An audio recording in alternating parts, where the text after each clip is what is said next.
मृत्युंजयाय शिव मृत्युंजयाय हर हर भोले नमः शिवाय हरि ओम सहस्रशिरिखा पुरुषः सहस्राक्षः सहस्रपाश भूमि गुं सर्वतः स्मृत्वा त्यतिष्ठ दशाङ्गुलम् ऊर्ध्वैवेदगं सर्वं यद्भूतं यच्च भाव्यमुतामृतत्वशेषानु यदन्नेनातिरोहतिः एतावानस्य महिमातो जायंस पुरुषः पादस्य विश्वभूतानि त्रिपादस्यामृतं दिवेः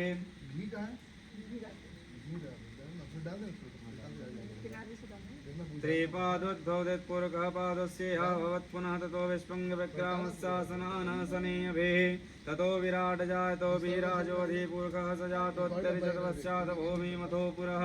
तस्मादज्ञात सर्वभूतः समृद्धं प्रसदाज्यं वसन्तां चक्रवायभ्यनारण्यग्रामस्यैः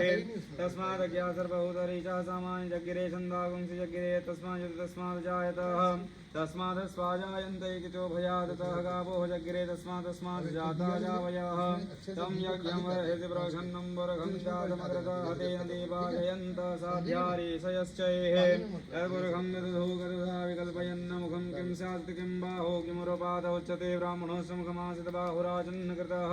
पुरोदरस्योदवैशपद्भ्यां गुंसुद्रोरजायतः चन्द्रमा मनसो जातचक्षोः सूर्योरजायत रुद्रध्वायुष प्राणस्य मुखादग्निरजायतः ॐ नाभ्यामासीदन्तः ऋक्षगुंसि शृणोद्योः समवर्ततः पदभ्यां भूमिर्सहस्रोद्रा तथा लोकान् कल्पयन्नः ॐ यत्पुरुषेण विषदेवायज्ञमतन्वत वसन्तोऽस्यासीदाज्यं ग्रीष्मधमाः शरद्धविः तप्त्यास्यासनपरिधयस्त्रीः सप्तसमिधः कृता देवाय यज्ञं तन्मानन्नवदनं पुरुषं वसोऽहं जगदेन